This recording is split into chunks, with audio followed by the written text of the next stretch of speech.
Olá, meu amigo e minha amiga. Agora é pra valer. Muito obrigado de verdade por você estar aqui no nosso Portal do José, pela sua companhia, pelo seu apoio, pela sua participação, seu engajamento que tem feito a gente chegar em tantas pessoas, tocar mentes e tocar corações. E que fez do nosso portal um movimento tão bacana que hoje me possibilita estar me apresentando como candidato a deputado federal numa eleição que começa agora. Há 49 dias nós teremos o pleito, mas ela já está nas ruas. E hoje, às 18 horas, vou fazer com vocês aqui uma live com imagens, com apanhados. Eu tenho certeza que eu vou trazer coisas para vocês aqui muito emocionantes, porque essa campanha vai ter muita emoção e vai ter muita coisa também complicada lá desse mundo cão, que vai explorar novamente alguns fantasmas do passado, vão querer requentar um café que está mais do que já passado do ponto, mas vai enganar muitas pessoas também. Mas ainda bem que nós estamos aqui para jogar luzes sobre essas criaturas e as falsidades. Hoje eu vou mostrar para vocês algumas dessas questões que vão ser aí usadas na campanha eleitoral, sobretudo por inescrupulosos. Mas tem coisas muito importantes que eu quero mostrar para vocês, coisas muito positivas que nós faremos também.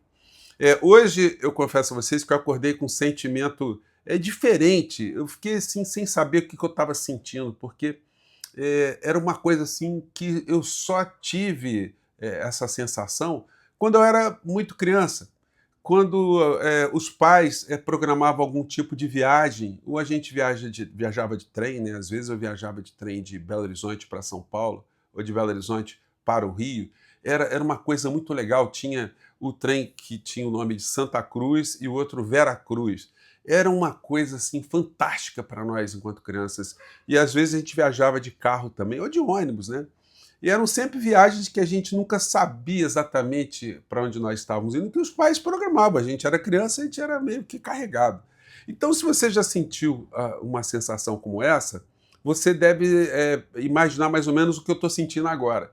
Porque a ideia é de uma viagem também. Eu sei o destino, mas eu não sei as paisagens, eu não sei quem é que eu vou encontrar, não sei o que eu vou lanchar. A gente não sabe, mas a gente sabe que ao chegar lá, coisas muito boas podem acontecer. O desafio é gigantesco e o fato de estar aqui com vocês é como se eu tivesse conectado com milhares e milhares de almas legais, de pessoas legais, de sentimentos legais. E a gente pudesse formar ao mesmo tempo uma grande alma. E eu estou lá na frente, ali representando tanta coisa boa, tanta coisa legal. Então o desafio está lançado. Eu quero mostrar para vocês algumas imagens aí que vocês estão possibilitando que se concretizem. Eu não tinha noção como é que essa viagem começaria, como é que ela se desenvolverá, mas está vindo muita gente. Amanhã às 19 horas, às 18h30, melhor dizendo, né, na ABI, Associação Brasileira de Imprensa, será o lançamento oficial da nossa candidatura. Eu certamente vou compartilhar com vocês as imagens que nós faremos lá, a cerimônia. Certamente tem muita gente legal lá também. Isso dá cada vez mais força e cada vez mais visibilidade aqui à nossa trajetória. No momento que também será fundamental, e principalmente, reeleger o presidente Lula já num primeiro turno. Essa é a missão de todos nós. É muito importante também termos uma bancada mais qualificada, mais combativa, mais gente para se somar àqueles deputados valorosos do campo progressista que enfrentaram essa gente tão insana da extrema-direita, mas com pessoas que estão chegando agora das redes digitais, tem alguns amigos que estão disputando a eleição também, e que ao chegarmos lá, com certeza, nós todos faremos aí um reforço muito significativo num processo político aqui no nosso país que é decisivo, porque nós não estamos enfrentando qualquer coisa, não. Tem governo americano no meio dessa história, enfim, tem muita coisa complicada, né? Bom, mas então eu quero convidar você que chegou agora no nosso portal e não nos conhecia para se inscrever aqui, somar a gente. Olha, e aqui é o nosso QR Code, né? Só para finalizar essa parte de abertura, vocês estão possibilitando esse tipo de coisa aqui. Ó. Isso aqui já é um material que foi pensado graficamente por especialistas, enfim, que aproveitaram o meu perfil, né? Conversaram comigo para estabelecer uma linguagem visual para enfrentar profissionalmente tudo aquilo que está acontecendo. Então, esse é o meu número, e eu digo mais, é o nosso número, né? 4.000. para o Rio de Janeiro, PSB, Partido Socialista Brasileiro. Eu vou continuar a fazer os programas aqui com vocês durante todo esse processo eleitoral, respeitando todas as limitações da justiça eleitoral, e ao nos elegermos, o Portal do José vai continuar. E ainda mais combativo, porque eu vou poder trazer outras pessoas de Brasília, estando lá. Vamos potencializar algumas falas, algumas pessoas, alguns parlamentares, algumas lutas, alguns combates. Então, eu pretendo ser mais uma força que ajude ainda a potencializar aquilo que os valorosos deputados e senadores progressistas já fazem lá no Congresso Nacional, ao lado do presidente Lula, que nesse mandato vai ter a condição de dar um impulso muito maior numa série de políticas públicas e de colocar uma série de enfrentamentos aí para a gente fazer, né? Então, eu queria, nessa abertura, mostrar isso para vocês. E aí é o seguinte, vamos entrar agora nos papos do dia, né? Tem muita coisa acontecendo. Como eu mostrei para vocês ontem, eu estou lendo os programas das candidaturas, mas é fundamental saber o que essa gente da extrema-direita está dizendo para, enfim, engabelar o povo da extrema-direita. E o programa do Flávio Bolsonaro, em dado momento, e ele está fazendo as lives dele, falam sempre de violência, né? E é o seguinte, é requentando um café antigo, né? Hoje, a gente vê aqui na capa do Globo, olha só, gente, o Globo, de fato, é um troço complicado, né? É uma desgraça um meio de comunicação como esse. Eles estão ressaltando aqui de novo. Medo de quê? Assalto com arma lidera ranking da insegurança, fator de voto em outubro. Então, estão enfatizando aqui a questão da violência. Ou seja, um medo. Aqui, na parte do segundo caderno, eles colocam isso aqui, ó. Mas eu passo rápido aqui, né? Não dá para todo mundo ler, mas é porque eu leio também o título, né? Munição na campanha. Tema central na corrida que começa hoje. Medo de ser assaltado alcança 2 a cada 3 eleitores. É o seguinte, gente. Vamos fazer uma viagem no tempo para mostrar aqui para vocês como o discurso da violência é um discurso para engabelar as pessoas e colocar medo nas pessoas. Durante o governo Brizola aqui no Rio de Janeiro, ou seja, muito antes, né, do Lula ganhar as eleições em 2002, nós estamos falando em 1986, 1987, aqui, há 40 anos atrás.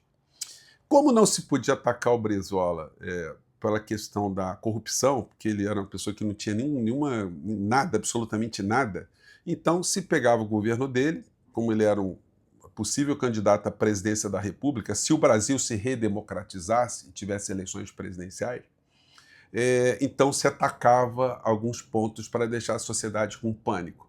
E uma das questões que se potencializava era a questão da violência. Até hoje, há muita desconfiança de como surgiram alguns movimentos aqui no Rio de Janeiro, principalmente os arrastões em praias, que eram normalmente hordas de moleques que saíam apavorando as pessoas pela zona sul do Rio de Janeiro, possibilitando a produção de imagens aterrorizantes. E aí a Rede Globo vinha e potencializava o clima de insegurança, o clima de pânico. O que você, como eleitor, gostaria de fazer? De expelir o governante, né? De carimbar o governante e botar alguém que fosse resolver o problema. O pânico moral era potencializado pelas TVs na seguinte forma aqui no Jornal Nacional. Vamos acompanhar. Até o fim da semana que vem, o que pretende fazer para acabar com os arrastões nas praias da zona sul da cidade. Neste domingo, o Fantástico mostrou o drama e o desespero de milhares de pessoas. São imagens impressionantes. As gangues de praia transformaram o domingo de sol num pesadelo. Ipanema e Arpoador. Essas são o curioso é o duas seguinte, das praias. vocês viram como é que já faz tempo? Todas as pessoas aí que vocês vão ver já nos deixaram, né? Elas são falecidas, né? Vamos lá. As mais procuradas do Rio. Áreas nobres, onde cariocas e turistas tentam tomar um banho de mar tranquilo. Mas quem veio aqui ontem não teve um encontro com a paz. Teve um encontro com o medo, o pânico, o desespero de se ver indefeso no meio de gangues que roubaram, assaltaram e espancaram quem tentou se defender. É uma parede humana de assaltantes. Bom, e aí vai, né? Na verdade, você não tinha arma de fogo, não tinha isso, mas, enfim, era o pânico geral que se fazia na história. No final da matéria, vou avançar aqui, eles vão colocando, vão mostrando assim como a situação estava caótica. Vamos botar aqui. aqui mais à frente, que a matéria é longa, né? do Rio virou uma espécie de refúgio. O calçadão era o único lugar possível para escapar do arrastão. Tentar proteger crianças, brinquedos, objetos pessoais. Aqui, milhares de pessoas esperavam encontrar alguma segurança. Espalhados pela orla, policiais militares, guardas da Rio Tour e seguranças particulares de hotéis ficaram praticamente impotentes diante do tumulto. Hoje, a PM anunciou um reforço no policiamento para os próximos fins de semana. Com o dia calmo e a praia vazia, carros patrulha passaram o dia percorrendo a orla. A paz aparente só não diminuiu a revolta dos cidadãos. Estamos envergonhados diante dos nossos visitantes. Quando a gente sai do Rio, o Rio agora só é conhecido pela violência. Está sendo pensado um projeto. E aí, enfim, era essa milonga toda. Quando a gente pega os jornais da época, o Globo colocava, né? Basta de violência. E aí, enfim, era sempre o pânico moral, o pânico da violência. Na capa aqui de um debate, o Globo que fez a campanha do Moreira Franco, deixa eu diminuir aqui, o Moreira Franco foi o candidato da extrema-direita da época, candidatos prometem o fim da violência. Só que não era bem assim, né? Quem prometia o fim da violência era o Moreira Franco, o candidato da direita, que dizia que iria acabar com a violência em 6 meses. Gente, 6 meses. Eu não consegui resgatar nenhuma propaganda eleitoral da época, mas era assim sempre as propagandas com trucagens, do assaltante sendo algemado, o cara com a arma, tendo a arma tomada na mão dele. Era um negócio pavoroso.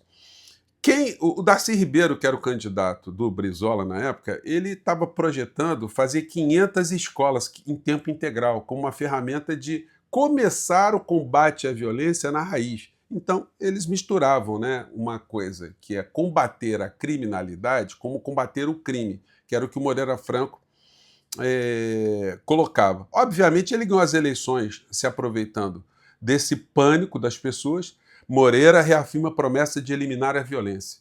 Ele disse que iria eliminar a violência em 6 meses, né, que em 100 dias a população do Rio de Janeiro já estaria livre, mas 6 meses estaria já tudo resolvido. Então, quando a gente vê esse discurso desses patifes da extrema-direita, é para a gente ficar muito revoltado, né? Porque isso engana muita gente. Olha só, vocês querem ver uma campanha do Collor de Mello? Há 15 anos atrás, ele foi candidato ao Senado. Olha só como é que ele requentava o assunto da violência também na propaganda dele. A violência assusta, mas o governador Vilela age com muita lentidão. E aí, sim, atacando o governador da época lá em Alagoas, né? Os assaltos se multiplicam e o Estado continua campeão de mortes no Brasil. E a tropa diminui. E o governador não contrata mais policiais. Aí a bandidagem toma conta. O desgoverno também está na saúde e na educação. É preciso cuidar das pessoas. O PTB cobra mais proteção para a nossa gente de Alagoas. Então, gente, assusta, mas o governador... a picaretagem já vem de muito longe, né? Então, eu acho que nós, no campo progressista, a gente tem que entrar de sola nessa questão da violência também. A gente tem que colocar essa discussão no centro, mas colocar desmascarando esses vigaristas e propondo, de fato, algumas coisas concretas também nesse campo. Eu tenho já plataformas sobre isso, a gente vai conversar com vocês ao longo da nossa jornada aqui, mas hoje é para a gente desmascarar essas criaturas. Uma turma de vigaristas que, como eu já mostrei na tabelinha, aliás, vou colocar no primeiro comentário, muita gente perguntou como é que eu consigo essa tabela que eu pesquisei na Justiça Eleitoral, nome por nome, patrimônio por patrimônio. Vou colocar no primeiro comentário, coloquei no X e coloquei no Instagram também. Aí você pode reproduzir e mandar para as pessoas. Para mostrar o crescimento patrimonial desses caras do bolsonarismo. Eles fazem o discurso que a coisa está muito ruim, mas está ruim para quem, cara pálida? Porque eles estão botando muita grana no bolso, estão multiplicando o patrimônio. Então eles vão com essa charopada. O Flávio Bolsonaro, que é um mentiroso, que começou a vida como funcionário fantasma e que faz o discurso da correção, o discurso que vai dar jeito em alguma coisa. Como se algum ladrão, algum corrupto, algum bandido, apontado assim como tal pelo Ministério Público do Estado do Rio de Janeiro, pudesse ter moral para resolver alguma questão. E aí é o seguinte, gente, vocês estão apoiando aqui nosso QR Code, vocês estão apoiando aqui a nossa caminhada, vocês estão possibilitando que eu produza já material com gente muito legal, tá? Então, ó, só para dar um feedback para vocês, ó, isso aqui já são imagens lá da gráfica, rodando já os nossos adesivinhos. Ó, já tem o material aqui, com Lula 13, Benedita, é o governador do Rio de Janeiro também. Ó, nosso material aqui rodando graças a vocês. Isso aí não é fundo partidário não, tá, gente? Né? Aliás, o fundo partidário do PSB é uma merrequinha. Enfim, o fundo eleitoral lá, que eu não estou nem contando com essa história. Estou aqui, quem está patrocinando essa nossa jornada são vocês aqui. E o pessoal que está me ajudando, fazendo coisas muito legais. Esse aqui é um adesivo que está sendo feito para ter o QR Code para você sempre entrar no portal do José. Entrar no portal do José sempre vai ter alguma informação. Enfim, então as coisas estão andando, né? Aqui o material que está sendo produzido, graficamente está muito legal. Enfim, só para dar satisfação para vocês do que significa uma candidatura com envolvimento de muita gente da sociedade. Nós vamos enfrentar estruturas muito poderosas. Eu sei das dificuldades, mas eu sei da energia que vocês estão dedicando aqui a essa jornada, essa irmandade que nós estamos construindo e que vai ser muito importante dentro do Congresso Nacional, né? Vamos desmascarar essas figuras todas. Agora às 18 horas, participe da nossa live, vai ser muito legal. Vou trazer imagens muito legais desse dia, das coisas que estão acontecendo aí. E a gente volta sempre aqui no nosso portal do José, que não sairá do ar. Continuaremos aqui todos os dias no nosso portal, tá bom? Mais uma vez, muito obrigado. Olha, e lembrando a você, ó, já vai, sobretudo você que é fora do Rio de Janeiro, e você fala assim, como é que eu posso ajudar e tal? Amigo, você conhece alguém, você certamente conhece alguém aqui no Rio de Janeiro. Lembre de alguém que você conhece no Rio de Janeiro e compartilhe o nosso número, que é o número 4000. Fale com aquela pessoa que você já teve algum contato, busque contato, porque você que está fora do Rio de Janeiro, você vai poder ajudar também. E você que está fora do Brasil. Todo mundo pode ajudar. Nós vamos precisar de muita gente junta para a gente dar seguimento nessa nossa batalha, que eu tenho certeza absoluta que será vitoriosa e vai ser muito marcante para todos nós. Eu fico por aqui mais uma vez, um grande abraço e mais tarde a gente volta, tá? Tchau!